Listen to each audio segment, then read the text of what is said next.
بسم اللہ الرحمن الرحیم، السلام علیکم۔ کیپٹل ٹاک میں خوش آمدید۔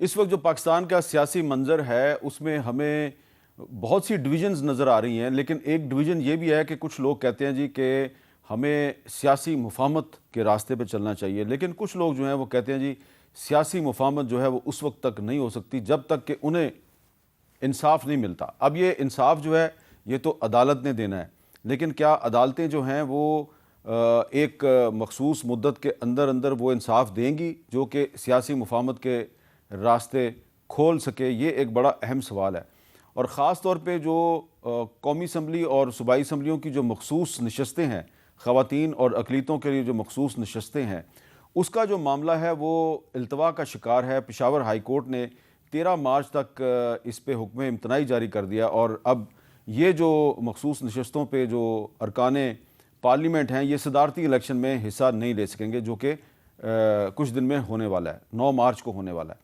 تو یہ جو معاملہ ہے یہ کس طرف جا رہا ہے، اور جو فارم 45 کا تنازع ہے اب یہ سیاسی تنازع نہیں رہا بلکہ ایک قانونی تنازع اختیار کرتا جا رہا ہے، اور تحریک انصاف اس معاملے کو سپریم کورٹ لے جانے والی ہے۔ سپریم کورٹ کتنے عرصے میں اس مسئلے کو حل کر سکتا ہے؟ تو ہمارے ساتھ گفتگو کے لیے موجود ہیں جناب بیرسٹر علی ظفر صاحب، سینیٹر ہیں، پاکستان تحریک انصاف کے سینئر رہنما ہیں، جناب آغا رفیع اللہ صاحب پاکستان پیپلز پارٹی کے رکن قومی اسمبلی ہیں، اور ہمارے ساتھ موجود ہیں پنجاب کے صوبائی وزیر رمیش سنگھ اروڑا صاحب، جو کہ پارٹیشن کے بعد پنجاب کے پہلے سکھ صوبائی وزیر ہیں، اور مسلم لیگ نون کے ساتھ ان کا تعلق ہے، اور پہلے بھی وہ ممبر رہے ہیں پنجاب اسمبلی کے۔ بہت بہت شکریہ رمیش سنگھ اروڑا صاحب، آپ نے ہمیں وقت دیا۔ میں گفتگو کا آغاز آپ ہی سے کروں گا۔ یہ بتائیں کہ پہلے تو آپ کو بڑی مبارک ہو کہ آپ آفٹر پارٹیشن پنجاب کی تاریخ کے پہلے سکھ منسٹر بنے ہیں، اور اس پہ پوری دنیا کے سکھ بڑے خوش ہیں۔ لیکن یہ بتائیں کہ یہ جو معاملہ ہے مخصوص نشستوں کا معاملہ، یہ معاملہ جو ہے یہ اب التوا کا شکار ہو گیا ہے، اور لگتا یہ ہے کہ عدالتیں اس مسئلے کو حل کریں گی۔ آپ یہ نہیں سمجھتے کہ یہ معاملہ جو ہے یہ پولیٹیکل پارٹیز کو آپس میں ہی طے کر لینا چاہیے تھا؟ Thank you very much Hamid Mir صاحب، سب سے پہلے تو آپ کا شکریہ۔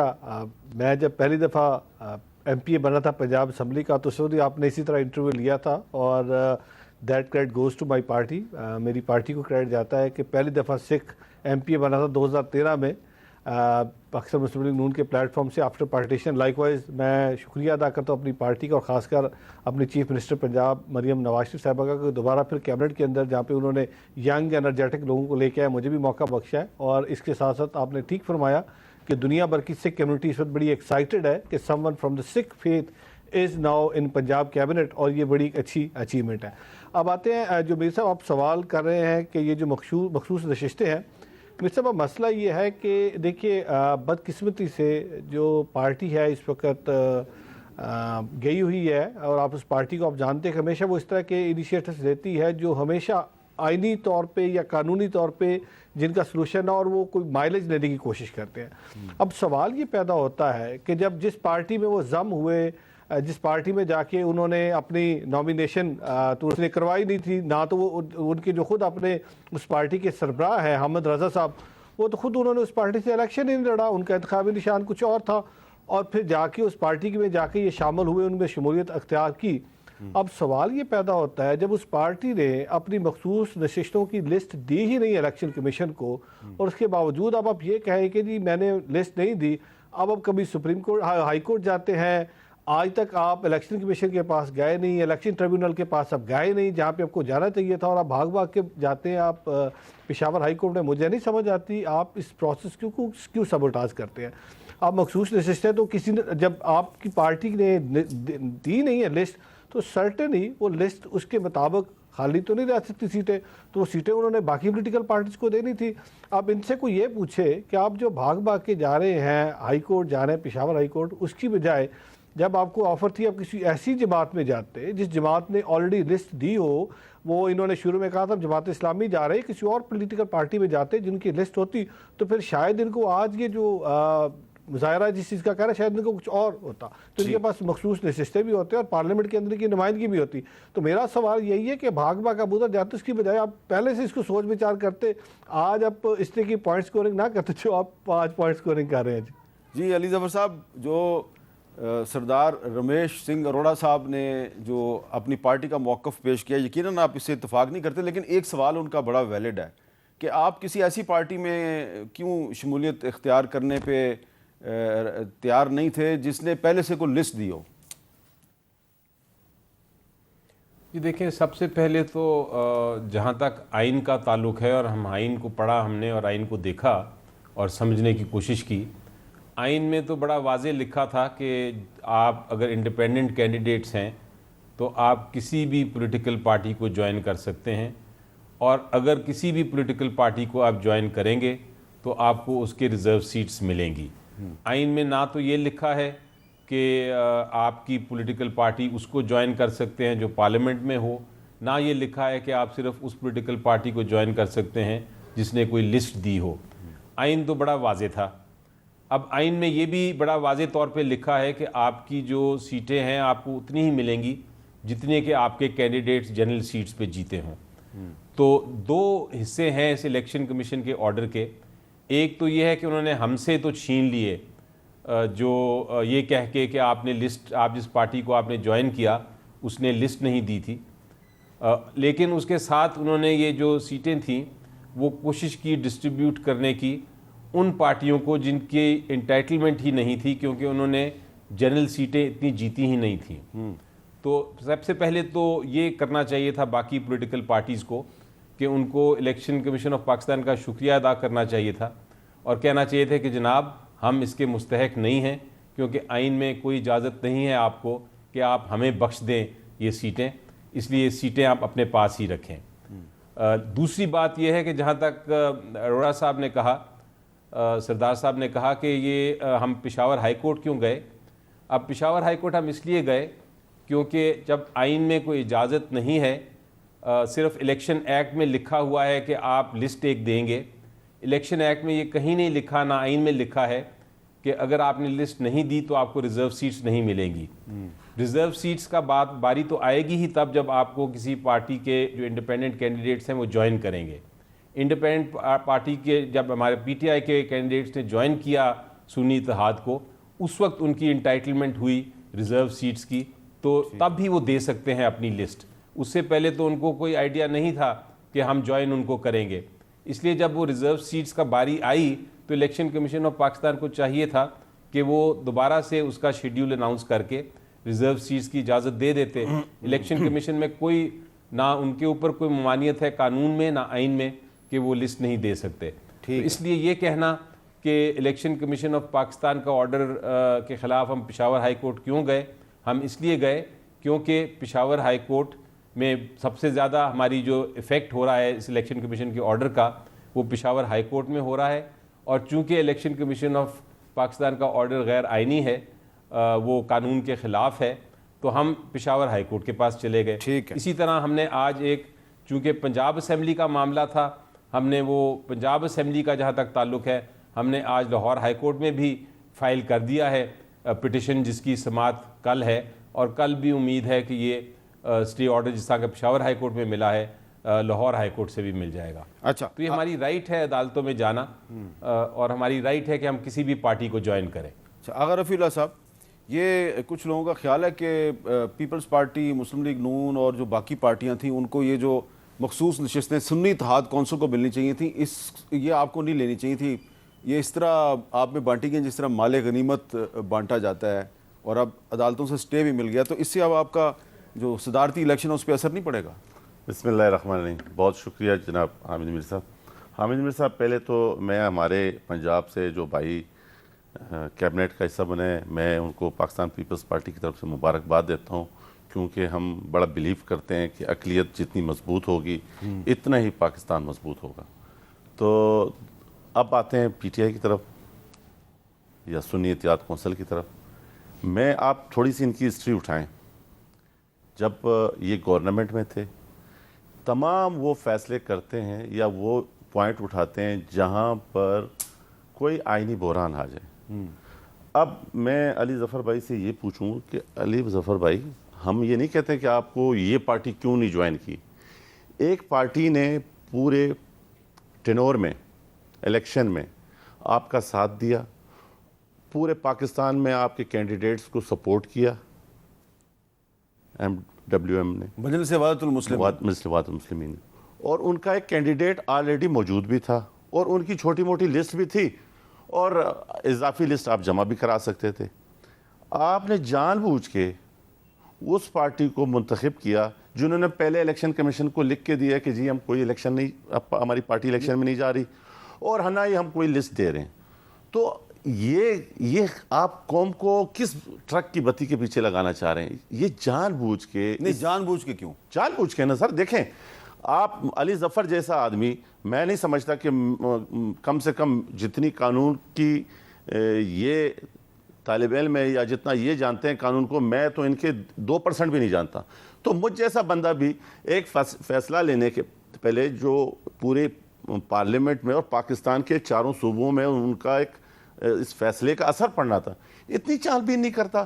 تو اس سے انٹینشنلی یہ ظاہر ہوتا ہے کہ یہ صرف ایک آئینی بحران اس ملک میں غیر مستحکم طور پر، اور اس کا زندہ مثال اب آپ دیکھیں جو پارلیمنٹ کے اندر جس قسم کی لینگویج، جس قسم کا طریقہ کار، جس قسم کے یہ وہاں پر ایٹیٹیوڈ کر رہے ہیں، اس سے صاف ظاہر ہے کہ یہ صرف چاہ رہے ہیں. اب میں آپ کو دونوں طرف سے نہیں ہو رہا. نہیں سر، نہیں، میں آپ کو حلف دیتا ہوں اس بات کہ میں پاکستان مسلم لیگ نون کی قیادت کو اور ان کے لوگوں کو سلام پیش کرتا ہوں اس دن جو انہوں نے اس طوفان بدتمیزی کو برداشت کیا.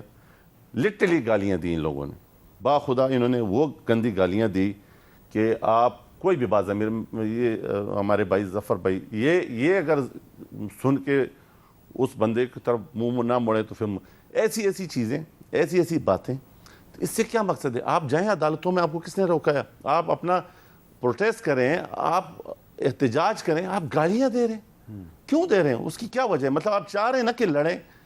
اور یہ میں آپ کو دوبارہ کہوں، چونکہ میں اس ٹائم ایک ایسا میرے پاس ایویڈنس موجود نہیں ہے، یہ باقاعدہ ان کے ممبر اسمبلی ہال کے اندر غیر ممنوع چیزیں لے کے آتے ہیں کہ پھڈے کے ٹائم میں ہمارے کام آئیں. تو اس سے بڑھ کر آپ ایک سیاسی پارٹی جب یہ کیسے پاسبل ہے؟ یہ تو پاسبل نہیں ہے، کیونکہ آپ پرانے پارلیمنٹیرین ہیں. تو کوئی بندہ جو ہے وہ اسمبلی ہال کے اندر تو ایسی چیز، سگریٹ کا تو مجھے پتا ہے کہ کچھ لوگ سگریٹ اندر لے آتے ہیں لیکن میں اللہ سے یہ دعا کرتا ہوں کہ اللہ پاکستان اور اس اسمبلی پر رحم کرے. دیکھیں یہ آپ کیوں کہہ رہے ہیں؟ یہ اس لیے کہہ رہا ہوں کہ سر میں کیٹیگوریکلی آپ کو بتا رہا ہوں، جو ان کا اس ٹائم ایٹیٹیوڈ ہے، جو یہ چاہ رہے ہیں کہ یہاں خون خرابہ ہو، جھگڑا ہو، پھڈا ہو، اور کسی نہ کسی طریقے سے. میں آپ کو سر دوبارہ کہہ رہا ہوں کہ میں چونکہ کچھ چیزوں یہ اس چیز کے اوپر آگے جا کے یہ میری باتیں آپ کو یہ پروگرام، چلے اللہ کرے ایسا نہ ہو، اللہ کرے ایسا نہ ہو. لیکن اس چیز کے تو دیکھیں نا کہ یہ اتنی بڑی پارٹی اپنے آپ کو کہتے ہیں کہ یہ ملک سنبھالنے جا رہے ہیں، اور اتنا انہوں نے نہیں سوچا کہ ہم کس پارٹی میں ضم ہو رہے ہیں، جس پارٹی نے الیکشن کمیشن کو لکھ کے دیا. یہ ایک سوال ہے آپ کا، اچھا سوال ہے، اس پہ میں بعد میں علی ظفر صاحب سے بات کرتا ہوں. لیکن رمیش سنگھ اروڑا صاحب، مجھے یہ آپ بتائیں کہ آپ تو اب پورے صوبہ پنجاب کو اور اپنی پارٹی کو ریپرزینٹ کر رہے ہیں نا، تو یہ آپ نہیں سمجھتے کہ جس طریقے سے جو تحریک انصاف کے جو کارکن ہیں اور جو لوگ ہیں ان کو ابھی تک گرفتار کیا جاتا ہے، تو اس سے جو لوگ سیاسی مفاہمت کی بات کرتے ہیں، شہباز شریف صاحب نے اپنی پہلی تقریر میں میثاق مفاہمت کی بھی بات کی، تو مفاہمت تو اسی وقت ہوگی نا کہ جب آپ جو آپ کا جو اپوزیشن ہے اس کو کچھ ریلیف دیں، تو ریلیف تو ان کو ملتی نظر نہیں آ رہی، تو مفاہمت کیسے ہوگی؟ دیکھیں حامد میر صاحب، جس دن مریم نواز شریف صاحبہ نے اسمبلی کے اندر آئیں اور جب انہوں نے اسپیچ کی، جب الیکشن کنٹیسٹ ہوا، سی ایم بنی، تو مریم نواز شریف صاحبہ کا بیان بڑا اسمبلی کے فلور پہ کھڑے ہو کے بڑا کلیئر پیغام تھا. انہوں نے کہا جتنی میں چیف منسٹر پاکستان مسلم لیگ نون کی ہوں، اتنی میں چیف منسٹر جو میرے اپوزیشن بینچز پہ بیٹھی ہیں ان کی ہوں. اور انہوں نے بات کی تھی ہم کسی کو پولیٹیکل وکٹمائز نہیں کریں گے. اب سوال یہ پیدا ہوتا ہے کہ جو 9 مئی جنہوں نے کیا، جو 9 مئی کے واقعات پہ ملوث ہیں، ان کو تو پھر ہم بری ذمہ نہیں کروا سکتے، کیونکہ 9 مئی کو انہوں نے اٹیک کس کو کیا؟ 9 مئی میں انہوں نے اٹیک کیا آپ کی پاکستان کی ریاستی اداروں کو 9 مئی میں اٹیک کیا انہوں نے شہداء کو، 9 مئی میں اٹیک کیا شہداء کی فیملی رمیش کو۔ صاحب اس پہ اب تو سوال یہ پیدا ہوتا ہے ہم سے، رمیش صاحب عمران خان صاحب نے بھی کہہ دیا جی کہ میں بھی ایگری کرتا ہوں، اور وہ جو کور کمانڈرز کانفرنس کے بعد جو پریس ریلیز جاری ہوئی ہے تو وہ کہتے ہیں جی کہ بالکل 9 مئی میں جو لوگ انوالو ہیں ان کی باقاعدہ جوڈیشل انکوائری ہونی چاہیے۔ تو اب عمران خان بھی جوڈیشل انکوائری کے لیے تیار ہو گئے ہیں، تو پھر ایک انکوائری کمیشن بنا دیا جائے۔ میر صاحب ان کا میں سوری میں کچھ سخت بات نہیں کرنا چاہتا، بیکاز بینگ اے وزیر میرا یہ پہلا پروگرام ہے، تو میں چاہوں گا میں اپنا وہ تھوڑا سا ٹون ڈاؤن ہی رہوں۔ اب سوال یہ پیدا ہوتا ہے کہ یہ جو پہلے جتنی انکوائریاں ہو چکی ہیں، جتنے جی آئی ٹیز بن چکی ہیں، جس میں یہ تفتیش ہونے کے بعد اب تو ان کی سزاؤں کا ٹائم آ گیا، اور اب ان کو یہ چاہ رہے کہ اب اس کو یہ لنگر آن کریں تاکہ لوگوں کی توجہ اٹھائے، اور پھر وہی میں دوبارہ بات کروں گا، پھر یہ پوائنٹ اسکورنگ کی طرف جانا چاہ رہے ہیں۔ بھائی اب تو آپ آپ کی تفتیشیں ہوئیں، آپ کی انکوائریاں ہوئیں، انکوائری کے بعد اب تو سزا ملنے والی ہے۔ اب یہ چاہتی ہے کہ ٹائم گین کریں، اور یہ ان کی پالیسی رہی ہے۔ آپ دیکھیں جب بھی کوئی اس طرح کا واقعہ ہے انہوں نے اسی طریقے سے کیا، ایک چیز کو چلتے چلتے اچانک درمیان میں سیبوٹاج کرتے ہیں، اور پھر بعد میں کہتے ہیں اس کی ایک نئی انکوائری کرواتے ہیں، نئی جوڈیشل کمیشن بنا دیں۔ اب تو آپ نے جو 9 مئی کو کیا تھا، اب آپ اس انکوائری کے اندر بک ہونے والے ہیں، اب تو آپ پہ فرد جرم کچھ پہ عائد ہو چکی ہے، کچھ پہ عائد ہونی ہے، اور مجھے لگتا ہے کہ اب اس کو بالکل کیفرے کردار تک پہنچنا چاہیے، کیونکہ ہوا یہ کہ 9 مئی کے جو واقعات ہیں انہوں نے پاکستان کو جس طریقے سے انٹرنیشنلی بدنام کیا ہے، جو پاکستان کو خاص کر شہداء کی فیملیاں دیکھیے، جن کے خامند، جن کے بچے، جن کے والد میدان جنگ کے اندر، یا آپ دیکھیں نا کس طریقے سے وہ شہید ہوئے، آج اب ان کے پتلے جلا رہے ہیں۔ آپ اور دیکھیں کہ کرنل شیر خان جس کے بارے میں انڈین جنرل نے کہا تھا کہ ان کو آپ دیں نشان حیدر دیں، آپ ان کا پتلا جلا رہے ہیں۔ تو میرے خیال میں اب جوڈیشل کمیشن کی بات نہیں ہے، آپ تو جائیں اور آپ کو جو سزا ہونے والی ہے اب سزا کے لیے تیاری کریں۔ اچھا علی زفر صاحب، اب 2 چیزیں ہیں، ایک تو ذرا یہ بتائیں نا کہ یہ جو ایک اعتراض کیا جا رہا ہے کہ مجلس وحدت المسلمین کا تو ایک MNA بھی تھا، تو اس میں آپ نہیں گئے تو سنی اتحاد کونسل میں کیوں چلے گئے؟ یہ یقیناً ایک ویلڈ کویسچن ہے، اس کا کوئی جواب ہے آپ کے پاس؟ جی دیکھیں، اس کا بیسیکلی آپ بالکل درست فرما رہے ہیں، یہ ایک آپشن تھی اور بہت بہترین آپشن تھی، لیکن ایک سیاسی فیصلہ کیا گیا کہ اس کو ان کو نہیں جوائن کرنا اور سنی اتحاد کو کرنا ہے۔ جس طرح میں نے کہا کہ وہ شاید اگر آپشن ہو جاتی تو یہ معاملہ نہ ہوتا، بالکل ایک آپ بحث کر سکتے ہیں، اس میں کوئی شک نہیں، لیکن ایشو یہ ہے کہ کیا یہ ممانعت ہے کہ آپ کوئی ایسی جماعت کو نہیں جوائن کر سکتے جس کے پاس لسٹ نہ ہو؟ جی، اگر آئین میں اور قانون میں ایسی ممانعت نہیں ہے تو پھر آپ یہ تو کہہ سکتے ہیں کہ بہتر ہوتا کہ آپ وہ والی آپشن لے لیتے، لیکن آپ یہ نہیں کہہ سکتے کہ جو آپشن آپ نے چوز کی وہ غلط آپشن تھی یا قانون کے خلاف آپشن تھی۔ تو یہ تو درست ہے بات آپ کی۔ یہ معاملہ جو ہے یہ آپ سمجھتے ہیں کہ عدالت میں آپ اپنا موقف درست ثابت کر پائیں گے؟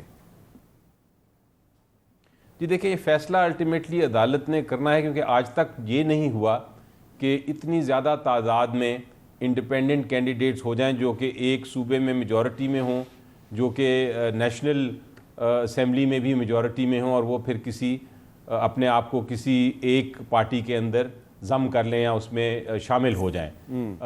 قانون اور آئین یہ ازیوم کرتا تھا کہ شاید 1، 2، 5 انڈیپینڈنٹس ہوں گے اور وہ پھر مختلف جماعتوں کو جوائن کریں گے، اور یہی ہوتا رہا تاریخ میں۔ یہ پہلی بار ہوا انیوژول سرکمسٹانسز کی وجہ سے، کیونکہ سمبل لے لیا گیا تھا پاکستان کی سب سے بڑی پولیٹیکل پارٹی سے، اور پھر اس کو انڈیپینڈنٹ آزاد امیدواروں کے طور پہ اپنے کینڈیڈیٹس کو فیلڈ کرنا پڑا، اور پھر وہ الیکٹ ہو کے آ گئے کیونکہ لوگوں نے ان پہ اعتماد کیا۔ تو اس لیے یہ ایک انیوژول سچویشن تھی جس کے اوپر ابھی تک آئین نے یا قانون نے، الیکشن ایکٹ نے یا رولز میں بھی باقاعدہ طور پہ اس قسم کی سچویشن کو کور نہیں کیا۔ تو یقینی طور پہ یہ پہلا امپریشن کا کیس ہوگا عدالتوں کے سامنے بھی، پہلی بار اس قسم کا کیس آیا ہے، تو وہ فیصلہ کریں گے اور ایک حتمی فیصلہ ہو جائے گا ایدر وے۔ ٹھیک ہے، یہ تو یقین ہے مجھے کہ یہ جو کینڈیڈیٹ یہ جو سیٹیں ہیں ریزرو سیٹس، یہ بانٹی نہیں جائیں گی، یہ پیپلز پارٹی یا PMLN کو نہیں ملیں گی۔ اگر ہمیں بھی نہ ملیں تو پھر اس کا کوئی اور طریقہ کار نکالا جائے گا کہ اس کو کیا کرنا ہے، لیکن یہ نہیں ہو سکتا کہ آپ اس کو دے دیں یہ سیٹیں جو اس کا مستحق نہ ہو، جبکہ آئین کہتا ہے بڑے واضح طور پہ کہ آپ کو صرف اتنی ریزرو سیٹس مل سکتی ہیں، اتنا کوٹا ہوگا جتنی آپ نے اچھا یہ بتائیں کہ یہ جو پرسوں جو صدارتی الیکشن ہو رہا ہے، صدارتی الیکشن میں تو یہ جن لوگوں کا نوٹیفیکیشن کیا الیکشن کمیشن نے یہ حصہ نہیں لے سکیں گے؟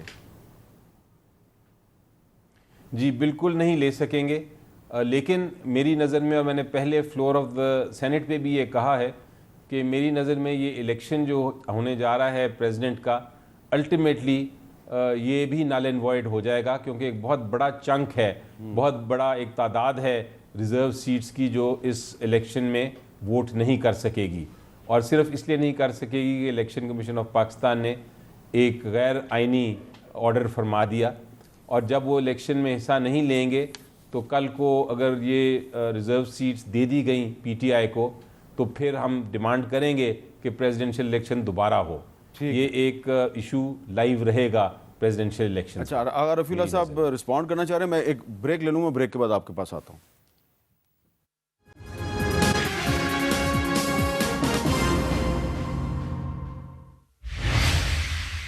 کیپٹل ٹاک میں دوبارہ خوش آمدید۔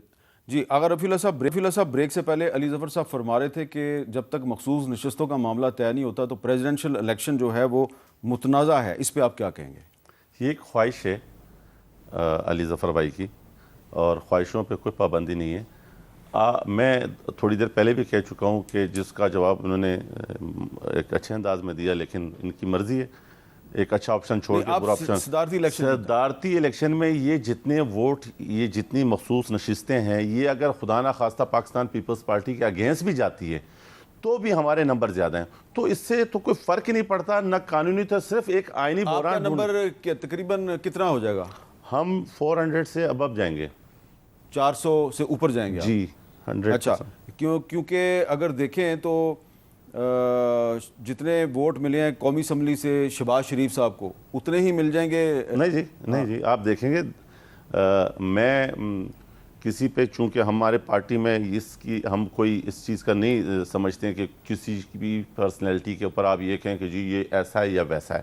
ہر آدمی پاکستانی جو ہے وہ ایک موضوع شہری ہے، لیکن میں نے اپنے ان کانوں سے سنا ہے بہت سے دوستوں سے کہ وہ کہتے ہیں کہ آصف علی زرداری ایک بہترین صدر تھا اور ایک بہترین صدر پاکستان کے لیے ہے۔ نہیں تو کون ہے جن کی مختلف سیاسی جماعتوں کے، بلکہ میں کہوں کہ محمود خان کے بہت قریبی لوگ بھی ایسے ہیں جنہوں نے مجھے یہ کہا ہے، باقاعدگی سے کہا ہے کہ آصف علی زرداری پاکستان کے لیے ایک بہترین صدر ہے۔ آصف زرداری سے کو قومی اسمبلی سے شہباز شریف صاحب سے زیادہ ووٹ ملیں گے؟ 100%۔ اچھا، انشاءاللہ۔ تو کے پی سے تو آپ کو بہت کم ووٹ پڑیں گے میرا خیال ہے، 9 یا 10۔ اس طرح پھر باقی صوبوں میں ہمیں زیادہ پڑیں گے۔ سندھ سے آپ کو مل جائیں گے 59، پنجاب سے آپ کو مل جائیں گے تقریباً 40۔ وہاں بھی زیادہ ملیں گے ہمیں۔ اچھا جی جناب۔ اور بلوچستان سے آپ کو 42 ملیں گے، کیونکہ بلوچستان اسمبلی میں ہر بندے کا ایک ووٹ ہے، باقی پنجاب میں اور سندھ میں ایسے نہیں ہے، تو تقریباً 401 آپ کہہ رہے ہیں؟ نہیں زیادہ۔